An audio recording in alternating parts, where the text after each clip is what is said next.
but it also might not. Like you think about owls. Owls are seen as these symbols of wisdom, but actually their eyes are so big, they take up so much room in their skull that their brains are really tiny. And actually, like, they're not that smart.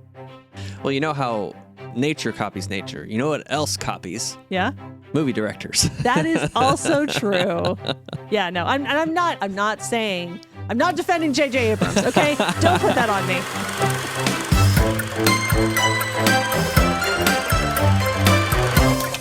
Hello and welcome to Steam Powered Movies. I'm your host, Mike, and I'm here with my co-host. Oh, right. This is where I talk. Yeah, you talk now. Yeah. We're both here. Are you here? Hello, everyone. My name is Dana Fraedrich, and I am a steampunk and fantasy author. If you're new here, we talk about steampunk movies, and sometimes not steampunk movies. Yeah, sometimes it's a steampunk adjacent, some kind of punk sci-fi movie. Yeah. You know, and this is one of those times we did that. Mm-hmm. We watched the film Titan AE. Yep. From the year 2000. The year 2000. That, among other songs, would very much date this film. Yeah. So yeah, we decided to watch Titan AE and then talk about it, because that's what we do here, watch a movie and talk about it. Dana suggested it because she said we hadn't watched a movie that we just liked in a while. Uh-huh. And so we watched this one, and I think we might still have to wait for that to happen. Okay. If people remember, our marriage ended over Atlantis. Is this going to be another one of those situations? No, it didn't end. It's fine. Come on, this is not like a pillar of your childhood. No, it's not. I did really enjoy this film, and I do still really enjoy it. I will say, watching it again, mm-hmm. with the knowledge that I have now, as opposed to when I was in high school, mm-hmm. it is a little bit of a different viewing experience. Okay. Uh-huh. It has literally been like 20 years or something since I've seen this. Yeah. I mean, it came out 26 years ago. Yeah. So, yeah, because we're in the year 2026. It's the future. Not quite the future this film is set in the 31st century. But we'll get into all the details and everything. But this film, yeah, right, it came out in the year 2000, stars Matt Damon, Drew Barrymore, Bill Pullman. It was directed by Don Bluth and Gary Goldman. Mm-hmm. Don Bluth, longtime part of Disney Animation Studio.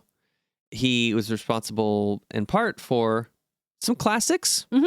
Yeah. A film that we've already covered on this podcast. Uh-huh. He did The American Tail. Yeah. He also was part of Rescuers, The Land Before Time, Our Dogs Go to Heaven. Yeah, he basically animated our childhoods. A good chunk of it, yeah. One of my personal favorites, The Swan Princess. Oh? Yeah. Okay. Which, just pro tip, anybody. So I have a book, Raven's Cry.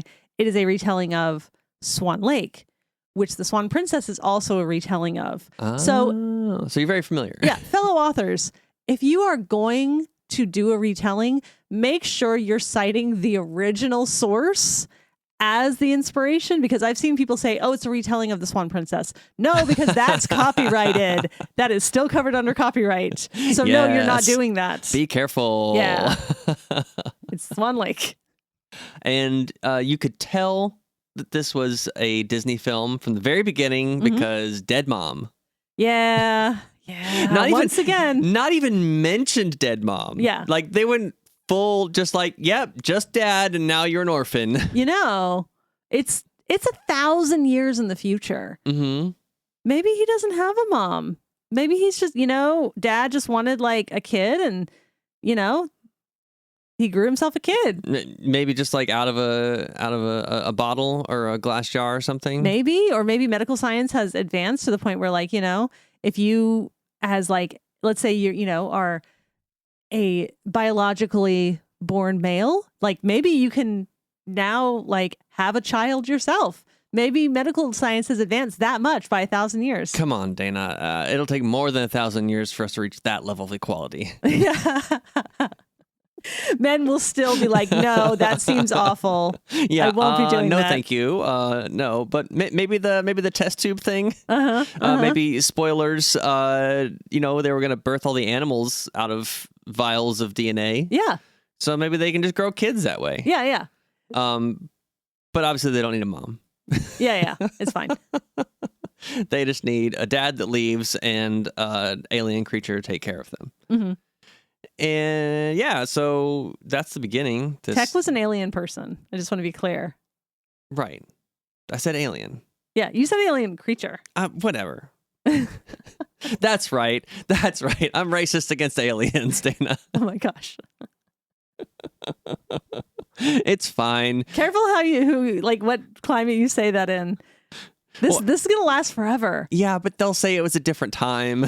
In 400 years when we make first contact, people are going to listen to this and be like, that guy. No, they'll be like, you know what? For the time, he was very progressive. Uh-huh. He at least considered their feelings. Uh-huh. Oh my gosh. Wow, this is such a good start to this podcast. Already off the rails. Oh man. As I alluded to, this film, the music is so of its time. The year 2000. Yeah. I could have dated it just listening to the soundtrack. Do you want to know a fun fact about the music? Sure. So when the trailers and stuff were being promoted at this time, a whole bunch of Creed music was actually attached to the trailers, but it wasn't actually part of the soundtrack. No, I didn't hear it in the film. Would you like to guess what song it was? Oh, what song was the Creed song to go with this? I mean, was it Higher? Can you take me higher? Of course it was. Got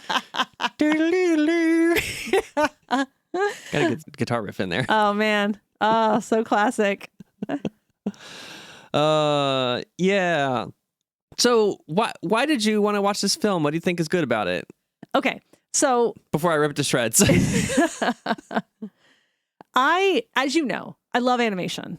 Okay. I like animation too. Yeah. And I think this film was kind of interesting because it came out at a time when animation was pretty much only seen as like, this is for children. Mm-hmm. And I think that this movie was trying... Well, at least in America. Yes. Okay. We don't have the time here to get into the history of anime, and neither of us are educated enough on that subject. But we have covered anyway. like Miyazaki films and stuff, so of the same time period. Right. But I'm just saying, generally speaking, in our own culture here, animation was still seen as like, this is for children. Mm-hmm. Cartoons are for kiddos. Right. And I think that this movie was trying to be for a different audience. I don't even know. Do you remember Adult Swim? Oh, you probably weren't allowed. Of course. Okay. I was going to say, were you allowed to watch Adult Swim? I mean, no, but I then went to college. Yeah, that's true. So like, it's kind of the heyday of it. I don't know if Adult Swim was even a thing yet when this came out. I mean, I wasn't watching it, and it definitely wasn't like the peak of it. The peak of it was probably like 2005, 3, 4, 5. Yeah, that range. Okay. Yeah. So one, I do think it's interesting because this movie was trying to do something a little bit different. Mm-hmm. Like this might have been one of the first animated films where I saw blood. Okay. Like actual blood. This was my first animated butt. Oh, yeah, there was a butt. I've seen many an animated butt since then. But you always remember your first. So yeah, I think that it's really interesting that this movie was trying to do something different. So you think it was trying to be more mature? Yes. Interesting. And I feel like we don't do sci-fi nearly as much as we do fantasy. And granted, I'm coming at this from an angle of like, I do a lot of world building. I'm pretty practiced at it. I don't think writing sci-fi world building is any more difficult than writing fantasy if you're doing it well. Yeah. Because if you're just sort of slapping like a medieval sort of background over everything, personally, I don't think that that's great. I think it's a good starting point. I mean, it's easy. It's built in. Right. You can kind of just default to that. Yeah. And this film just defaulted to, hey, we're space travelers now. I don't think it really did much world building. Okay. So I'm going to disagree with you there. Okay. So between the creature design and the planet and I guess also space design, I thought it was really interesting. I mean, they did stuff visually, like the alien races had different looks and stuff, but we didn't learn anything about them really. Okay, I will admit that like the lore in this movie is lacking. Very. Like this movie moves so fast. It like, does. We are kind of skipping over huge chunks of what could be exposition, what could just be like lore. And I know that that's probably just a time constraint. This movie's only an hour and a half long. Mm-hmm. And I do think it was still like intended for younger audiences, but like probably that like tween to teen age instead of like children. Yeah, I think it did move really fast. I noticed it from the beginning. And a word that came to my mind, I was kind of feeling it throughout, but I didn't get the word until after, was this felt like a sterile storytelling.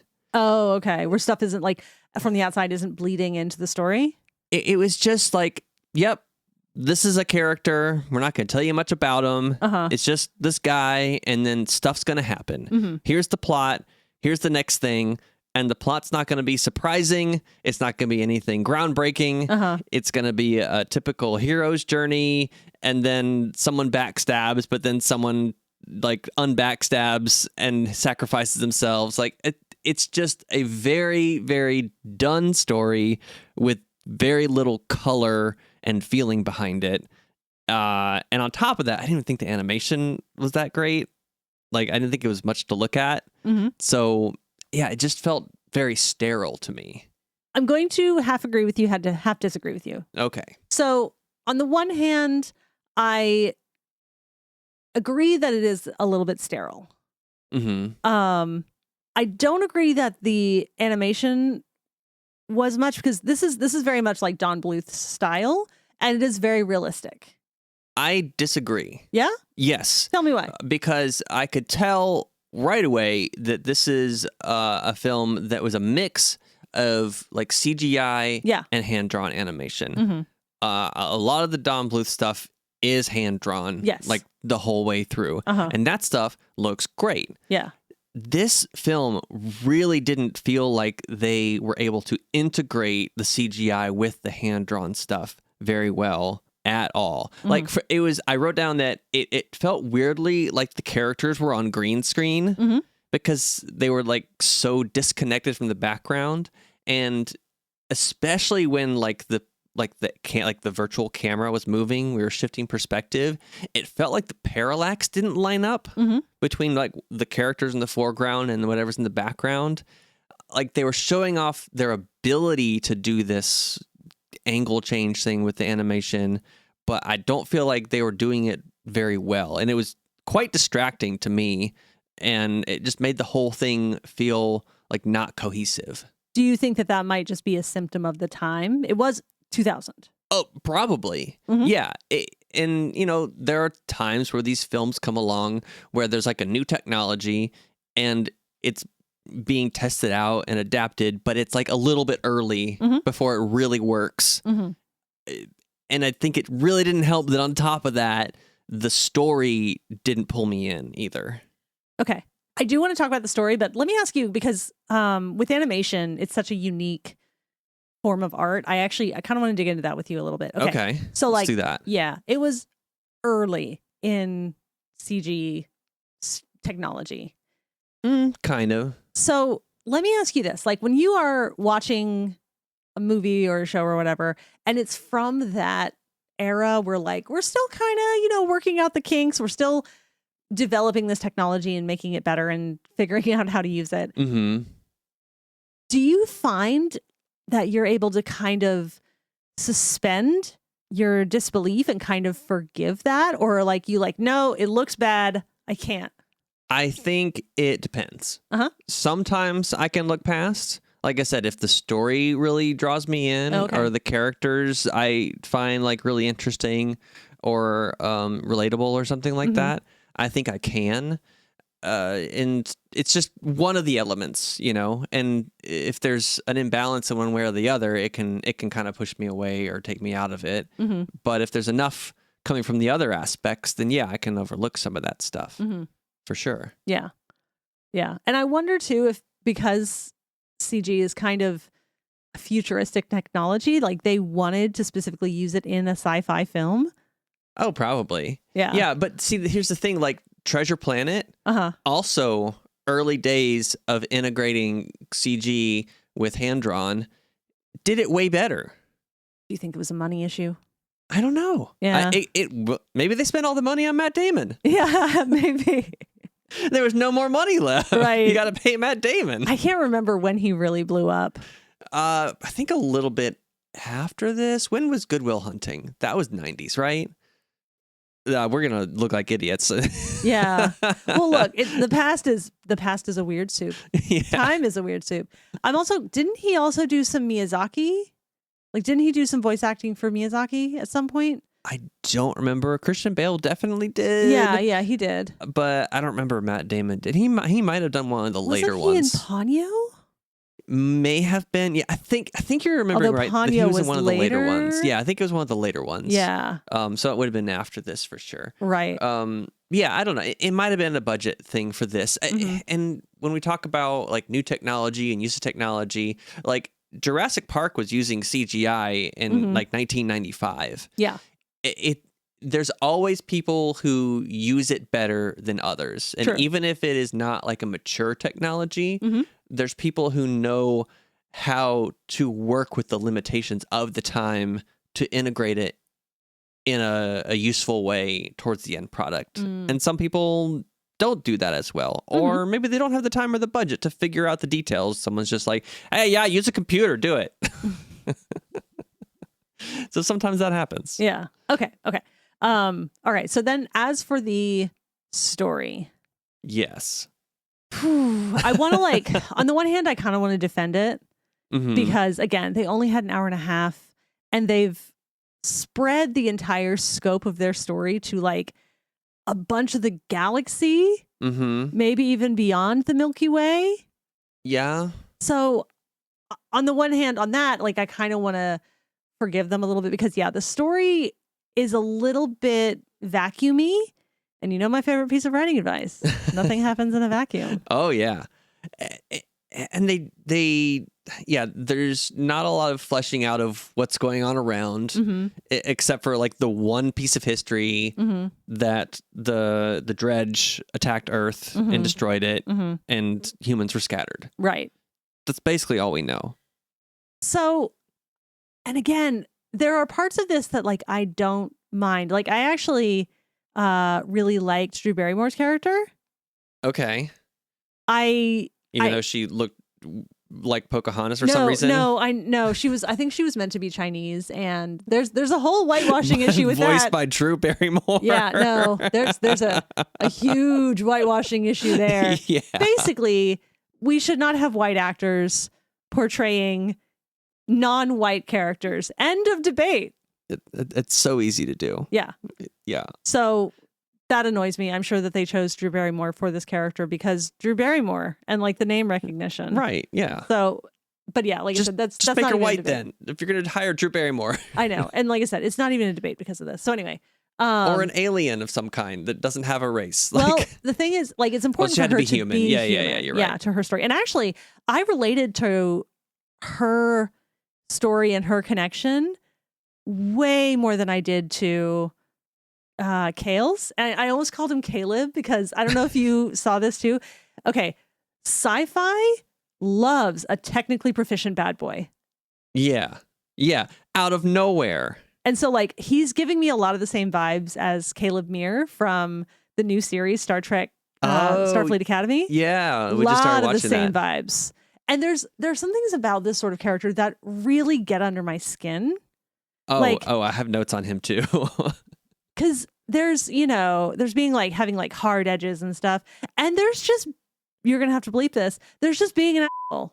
And now, I wrote down, one of my first notes was, kid has no redeeming qualities so far. at the very least they could have done to make this story better is set up when we jump from kid to 20-year-old or whatever he is, establish something about him that we should like and want to follow besides just he's the main character of the story. Yeah. They didn't give us anything to hold on to. He's just a jerk to everybody. Yeah. They didn't even show him being technically proficient until it was useful to the plot.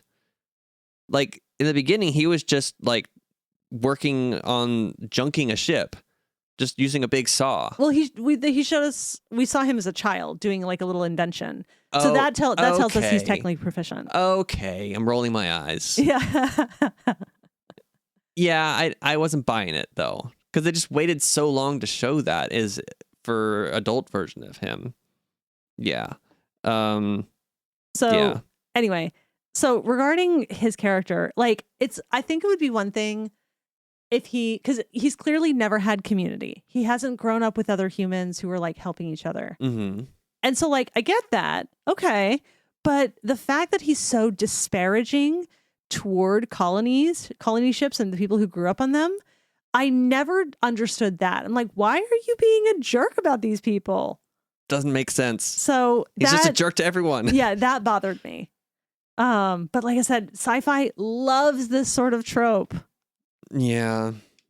Yeah, they just didn't give me a reason to root for him. And the Drew Barrymore character, I didn't really know what her deal was. Mm-hmm. I thought that the captain was her dad.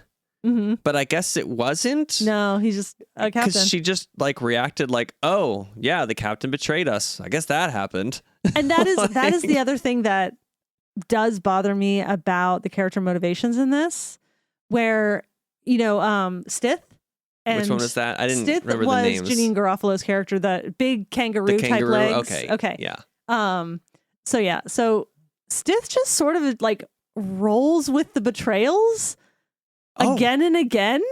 I think the map turtle. That character even more. Goon, because the captain like punches Goon out of the chair. Yeah, and then like 30 seconds later, Goon's like just back in the chair, like, "Yep, I'm still navigating. Right, we're fine." No, I know. What? Yeah, so that sort of thing in this story did really bother me. Like I call this like these characters basically plot fodder. Mm-hmm.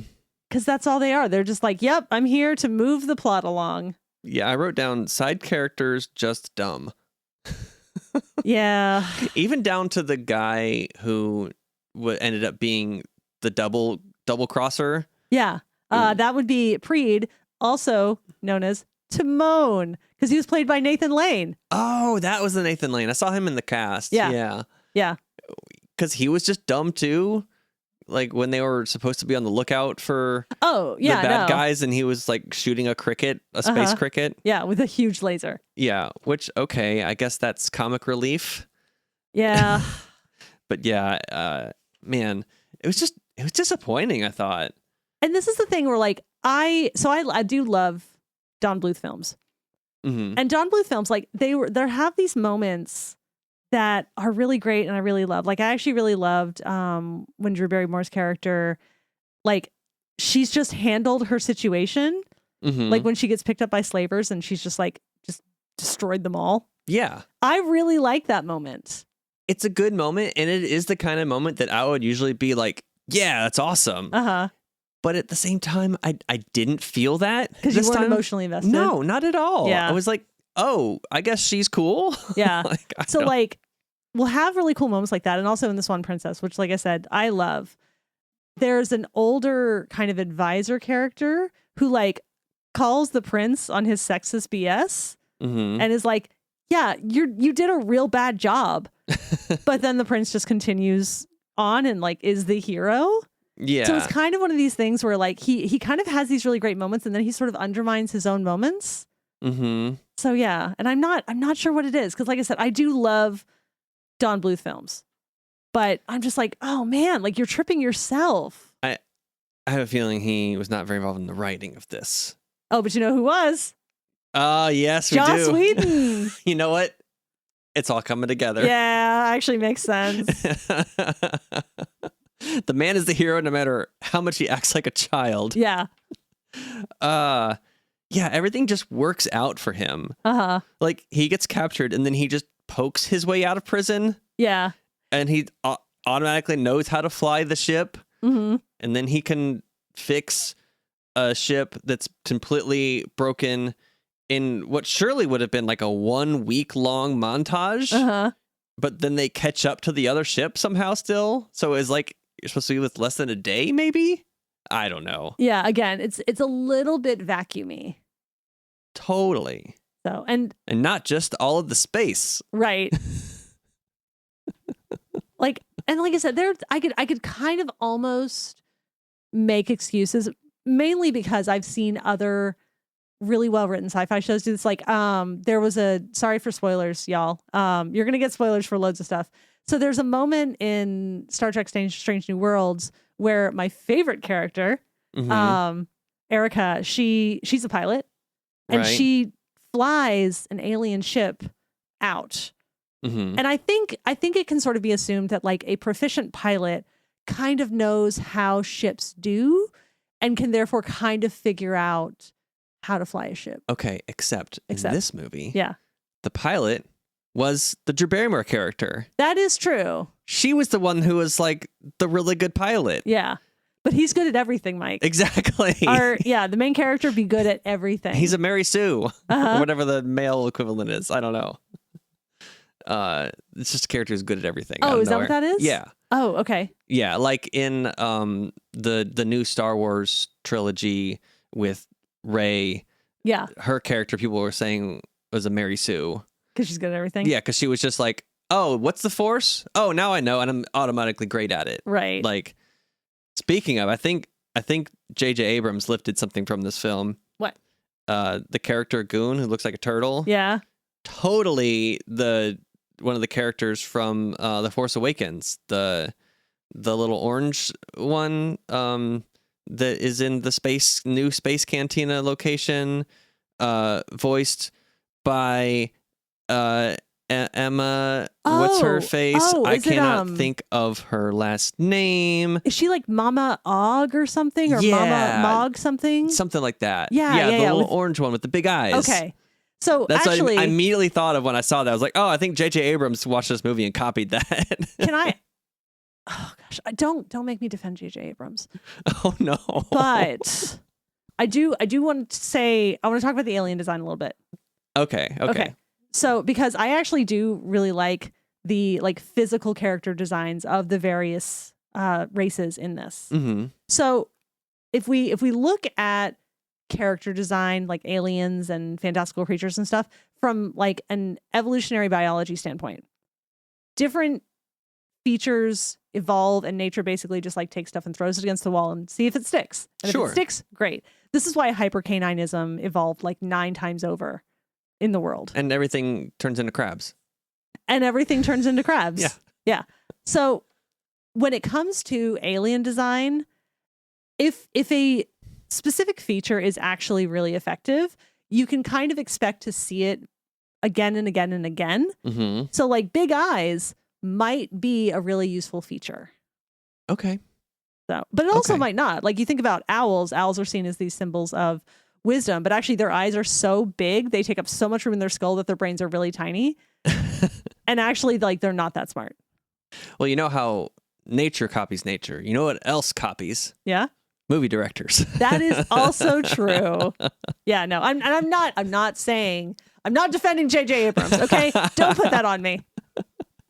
Speaking of movie directors copying, there was a scene in this film, a very quick scene that reminded me of another film that came out a few years later than that, and that was in the very beginning.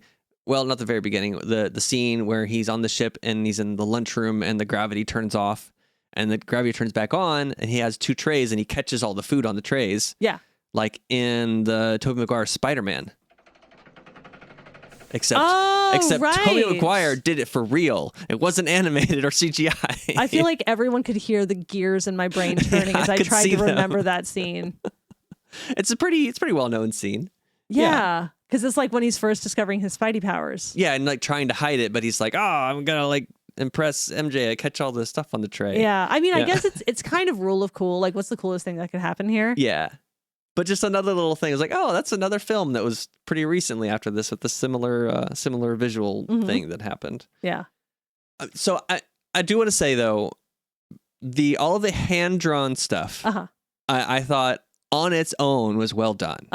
And like the character designs, like you said, looked cool and well drawn and well animated. Just the part where the CGI stuff came in, I don't feel like it integrated well. And there were some scenes where it was enough of like the hand drawn stuff, then it was, or maybe it was zoomed in, or wasn't doing the weird parallax thing that it wasn't distracting. Yeah. So I don't want to just like completely bash the look of this film, sure, and the animators and Don Bluth especially. Yeah. So I guess the big question is, because I still like, even though knowing the problems this film has, I still have a special place for it in my heart, because it is kind of like one of those movies that was very inspirational to me. It wasn't formative for me the way that like Iron Giant was, but it was inspirational to me like when I was young, because it kind of like fired my imagination of like, these are the worlds that you can create. Like, these are the things that you can do in stories. Yeah. I think that, it's good enough for that, but like for a young person. Like in your experience that you've had, because this is the first time you saw it this evening. So like, how, like, did it make you feel anything at all? Did you have any enjoyment for it? I will probably forget about it very soon. Okay. It's, I don't know, just very forgettable. Like I said, like the story is just very paint by numbers. They didn't even seed any of the turns, any of the twists. Like that, what's his face, the Bill Pullman character, that he was going to turn. Like, there was zero seeding of that. He was just good guy, good guy, good guy. Oh wait, he's bad. Right. Like, you got to at least seed something. You got to at least put like doubt in your mind at some point. Be like, oh, I think he's a good guy, but this thing's about him is kind of off. Nope, none of that. Yeah. Yeah. And the main character did a thing that annoys me. Once you find out who the bad guy is, just shoot him first. Don't let him talk to you and knock the gun out of your hand or talk you out of it or whatever. Even though he did end up being helpful later on. I had a thought about that because that's why Han shot first. Always shoot first. That's what makes Han a successful. Well, he's not really a hero at that point. A successful like smuggler. Yeah. Okay. That's how he survives. Yeah. So, but Pre did the same thing. Like he's like, I'm going to kill you all, but first I'm just going to like line you up and talk to you for a while. Right. But again, it was seeded that he is dumb. So at least that was set up. Yeah. You want to hear about the stuff that I predicted before it happened? Oh, yes, I do. Thank you.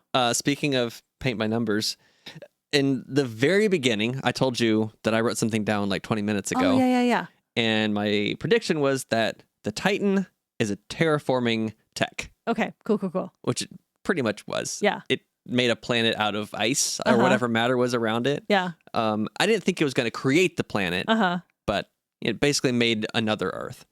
And then the other thing was when he saw the hologram of his dad and it said, oh, you'll need to charge the cells. I immediately remembered that like 2 minutes before someone had said, oh, the bad aliens, they're pure energy. And I wrote down, they're pure energy to charge the cells. And that happened like 10 minutes later, of course. Yeah. So yeah, everything that was set up, it was like pretty obvious. Not very clever. But, again, it's a kid's film. I think this is why I think it's a kid's film, because it's very paint by numbers. Didn't seem like they put a ton of effort into making it special in any way. They were like, yeah, put it in space, have a big planet thing. I was curious as to, and this is me being a nerd, I wondered why they called it Titan, because Titan is the name of a moon of Jupiter. But also, I was like, okay, are we talking mythology? Because the Titans, they didn't create the world. I would think that would be either Gaia or some other, like, god of creation. But why Titan? I don't know. Okay. I mean, that was just the name of the ship. I mean, it sounds cool. Yeah. I know it sounds cool, but like just from like a naming convention standpoint, Yeah. kind of like why have we done that? Although I wondered, like, because NASA will sometimes like give things abbreviations that spell names. Maybe Titan stands for something. Ooh, but they didn't explain it. No, I know. And just like, I guess that AE was for After Earth. After Earth, yes, that has been established. Did anybody say that? No. Okay, but it kind of just makes sense. Well, at the end it said it had the year listed, and then it was parentheses 16 AE, so Right. 16 After Earth. Yeah, that was the only time it was mentioned at all. Yeah. Was in the text on the screen. So Yeah. Okay. we watched that. Yeah. Is this so? It's not steampunk. Right. What genre would you say this is? You love that word. So I did have to do some searching, and in the midst of this research, it kind of made me thankful for how kind of like well known and well established steampunk is. Mm-hmm. So a lot of what I found online was kind of making it a subgenre of cyberpunk, Okay. which is kind of like a futuristic, retro-futuristic, or just like futuristic, Right. like punk thing. And like space punk is kind of and cyberpunk, you're thinking cybernetics. Because the first part of whatever word we're using is the power source. So Right. steampunk, it's steam. With cyberpunk, it's like cybernetics or cyber, some kind of power source. Mhm. So with this, it would be space, kind of like space is the power, or like the landscape in this case. Sure. The punk part, I was kind of like, a little bit yes, a little bit no. Because like we do have the human diaspora, who they are the outsiders. They are the, kind of underclass, for lack of a better word. Mm-hmm. But a lot of the punk genres are also about sort of dismantling oppressive systems. Mm-hmm. And I guess the Dredge were kind of an oppressive system, but they didn't like dismantle all of them. They just destroyed one ship. Yeah, I guess we were meant to believe it was like the mothership, Yeah. though. And yet they could have done something interesting with making the humans the underclass, Uh-huh. but they didn't. And again, the Dredge, they seem to just hunt humans. Like they had something against humans specifically. There was one line, it was like, oh, what did we do to them? And then the line was like, oh, they're afraid of what we might become. Right. Which is... Yeah, that part's never really explained. Like, and I will say that I do think humans in this movie are a marginalized society or a marginalized race, just because like anytime you have a diaspora, anytime you have like a group of people who don't have a home, Mm-hmm. like they're automatically at a little bit of a disadvantage to people who have a place to call home, who have like a land of their own. Yeah, I think the jumping off point of this movie could have been something interesting. Mm-hmm. With the thing about, oh, these aliens are hunting the human race. Why? Mm-hmm. Maybe come up with a reason why that's happening. Yeah. That we could explore, and that would give some interesting themes or thoughts. And the thing about, persevering as the underclass could have been explored. Uh-huh. It was, I think, maybe touched on a little bit when Kale is like, oh, like colony, what is it? Something colony bums or something like that. Mm-hmm. Yeah. So kind of that a little bit, but it wasn't really gotten into. Like, it was why? not explored. It was mentioned. Yeah. Yeah. So. Anyway, so space punk? Yeah. Space punk. Question mark? Yeah. Okay. Cool. Uh-huh. About that time? About that time, eh? Yep. We gotta stop making this joke. We keep making it. We need a new joke. Maybe it's just a thing. Maybe that's the name of this segment. About that time, eh? Mm-hmm. Time to rate this film. Yeah. We do that not on the basis of any critical criteria, because we don't even know what that is. We're not professional critics. We just watch films and talk about it. But first, we would rate it on how steampunk it is, but it's not a steampunk film, so we're going to skip that and go right to how much do we enjoy this film. Mm-hmm. Dana, on a scale of 1 to 5 gears, how much did you enjoy this watch of Titan AE? I'm going to give it 3 out of 5. Still a solid movie for me. Okay. The storytelling, I now realize, is like a little bit lacking.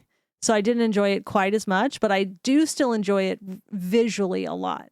Okay. Cool. Mhm. I'm going to give it 2 out of 5. Okay.